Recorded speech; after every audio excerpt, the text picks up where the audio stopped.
arguably the greatest center of learning in the world. I thank the conveners and organizers of the 2021 EBII Africa Investments Risk and Compliance Summit for the invitation to give this address. It is appropriate that a speech on financial crime compliance and ECSG, the future of African investment, should take place in these hallowed premises of Oxford, which have provided the stage for many a thought-provoking speech. Hopefully, this one will follow in this tradition. We are all agreed that for Africa to be able to transform herself and become the epitome of economic empowerment and self-reliance, she needs to have the wherewithal to be able to protect and optimize the resources at her disposal, hence the need to build robust financial compliance systems and ensure strict enforcement of these systems. And the reason for this is that financial crime has, over the past 30 years, become a major concern for governments around the globe, as it represents a significant threat to the development and stability of the economies of countries around the world. I'm happy that a theme of this nature, which is a regular feature of deliberations for investors in Europe, America, and Asia, should have Africa as its focus. I'm saying so because Africa, which since ancient times has been defined by outsiders in the oft-cited statement, Semper aliquid novi Africa matferi, is the continent that always provides something new, something strange to surprise or excite the rest of the world, or the place for adventure, or the place to be exploited.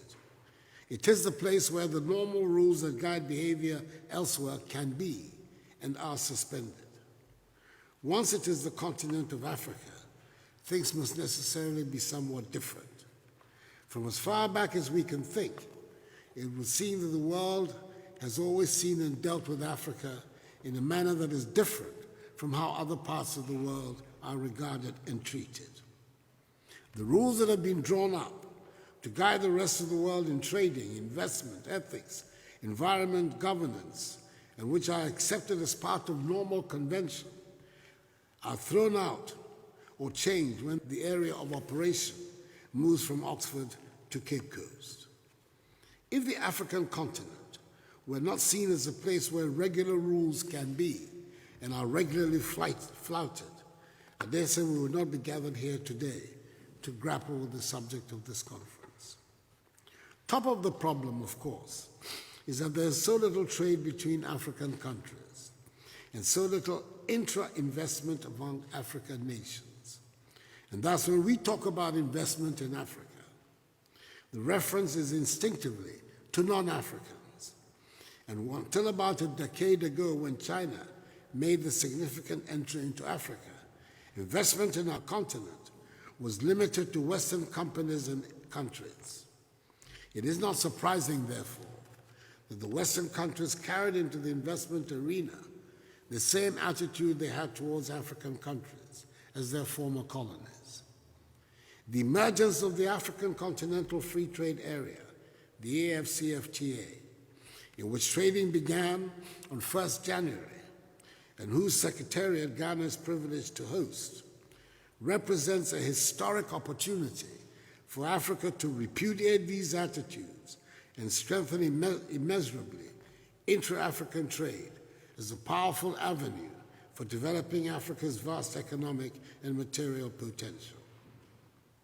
It is important to state clearly that we do not ask for Africa to be treated as a special, fragile, to be handled with care entity. I'm not mounting a pulpit to preach or ask that doing business with or in Africa should be along biblical, Quranic, or other such rules. Throughout history, when new markets emerge, there have always been Buccaneers who have taken chances and have made fortunes. No one begrudges them. Often the rules and regulations follow the new frontier, but it's generally accepted that the carbo attitudes must give way to legal, settled, and predictable rules that would guide all behavior and transactions.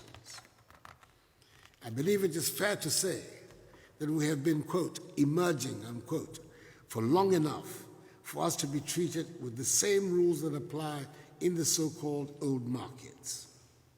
Recent experience has shown that financial crises and scandals do not happen only in emerging markets. Need I remind all of us that the British merchant bank Barings Banks was founded in 1762, and at the time of its spectacular collapse in 1995 was rated amongst the largest and most stable banks in the world. Then there was the heart-stopping and even more spectacular collapse of Lehman Brothers in 2008, which brought down with it almost the entire financial setup of the world. It was certainly not an emerging institution, having been around since 1850 and controlling far more money and wielding far more power than the Republic of Ghana. I do not want to belabor the point. When rules are flouted, the consequences are dire, even for the most established of institutions. The lesson is clear. There must be rules, and they must be obeyed. To compensate for being new in the market, African countries have been persuaded throughout the years to give extraordinarily generous terms to would-be investors. Unfortunately, we have not received the expected outcomes. Ladies and gentlemen, the clear lesson is that it is better to be rated as an ordinary space where regular profits can be made than to be treated as a place for extraordinary profits because you're rated by would-be investors as dangerous territory. The officials might get extra compensation for traveling to us, but our companies and governments will not get better terms. When people come to Africa to do business, especially when they come to invest, they must know exactly what to expect. They must know that they have come to a continent where there's the rule of law, a police service that can be counted on to deal fairly and speedily with the law and order issues that come up every day. They must know that there's an independent and efficient judiciary that will preside over and resolve the frictions and disputes that come with all human activities. And they must know that they will meet tax agencies that are capable of ensuring meticulous scrutiny over their transactions. If we are to make our countries attractive places for investors and ensure that our citizens benefit from their activities, we need more than accountants. Let us take mining, for example, which is an important industry in Ghana and requires investors with very deep pockets. We in Ghana will start from the premise that we know the investors have come to do business. They have not come to do charity work. We would look out for the investor who cares about our environment. And remember, in all our negotiations, that when the last bit of gold or diamond is taken out, the investor would leave having made a reasonable profit on his investment. The environment that is left behind should still be in satisfactory condition. Ladies and gentlemen, this is something I've said elsewhere, and I'll repeat it here too. I believe the African diaspora has a critical role to play in leading the drive for investment into the continent. Their members have the expertise and would have the empathy to drive change far more quickly and smoothly than other people. We have the example of the Chinese diaspora, which led the investment drive in China some 40 years ago and have helped transform that country's economy in such a dramatic manner. Those of us who live on the continent must, of course, do our part to make it easier to conduct business, and we're doing it. In Ghana, we have embarked on a serious digitization program to reduce the many frustrations that we all face in everyday activities in the country.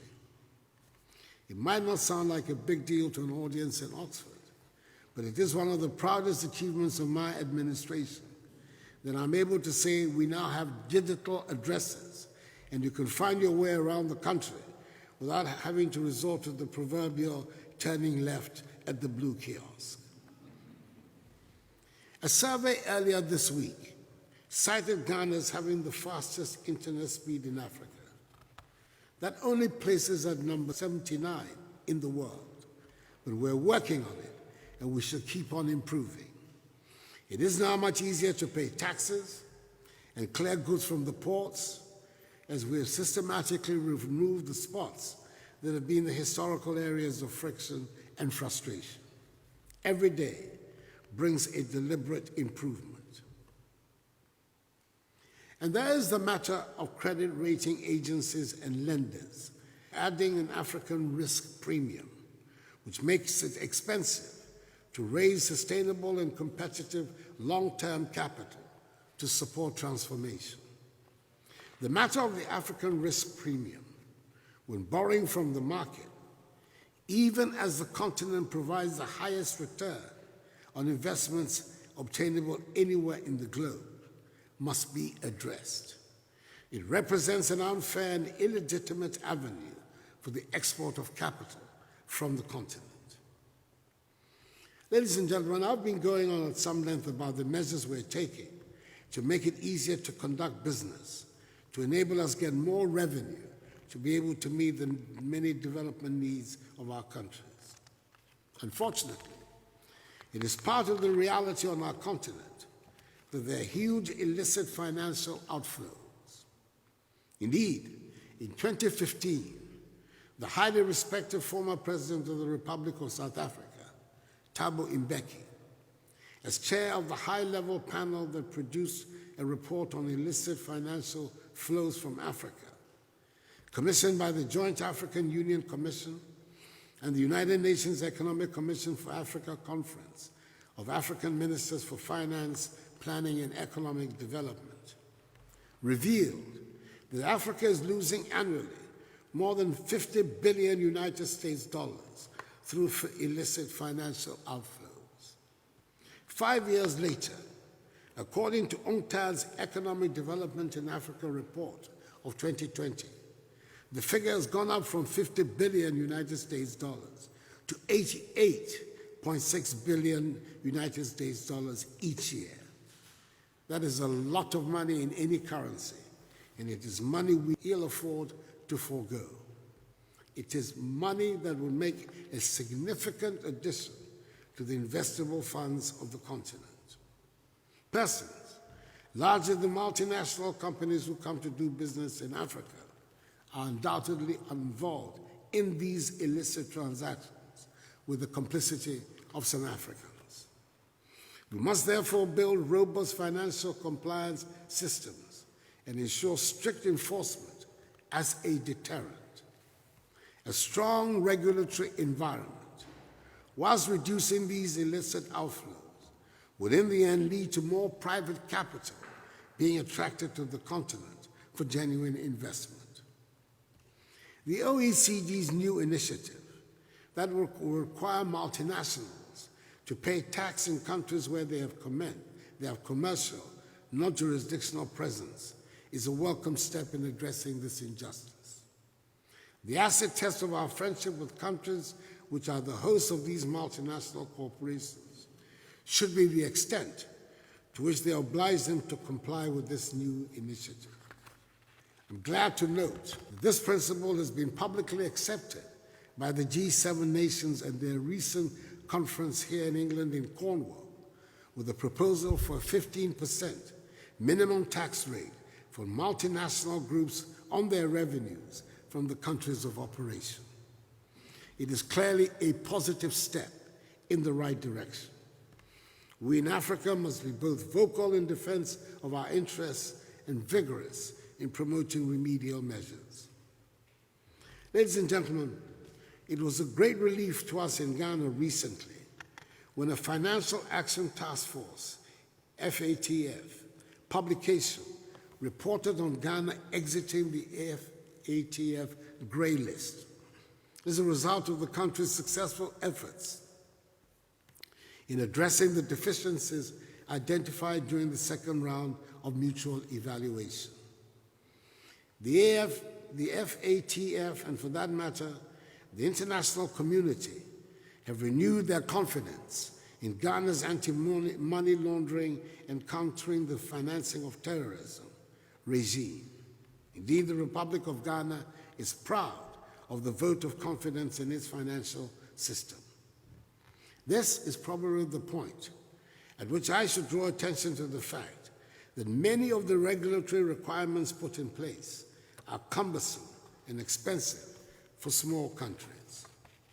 For example, the FATF's Recommendation 32 requires countries to take measures to prevent terrorists and criminals from using cash couriers to finance their activities and launder their funds.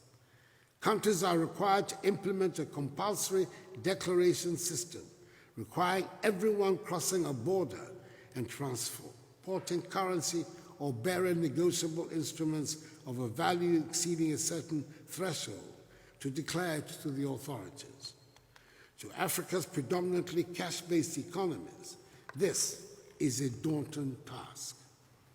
You might thus find your country falling foul of the regulations, not because you have done anything wrong, but because you do not have the means to keep up with the paperwork.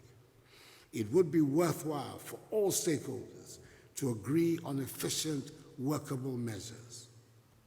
And yet, there's not really an option of opting out. A recent report put the cost of financial crime compliance across all financial institutions globally at an all-time high of 180 billion United States dollars for the year 2020. Yes, compliance is indeed very expensive, but at the end of the day, it cannot be compared with the cost of non-compliance, sanctions, the reputational damage, and loss of investors to a country. If Africa is to be an integral part of the financial world, we would have to demonstrate that we can play by the rules, just as the investor community should, and thereby safeguard the future of African investments.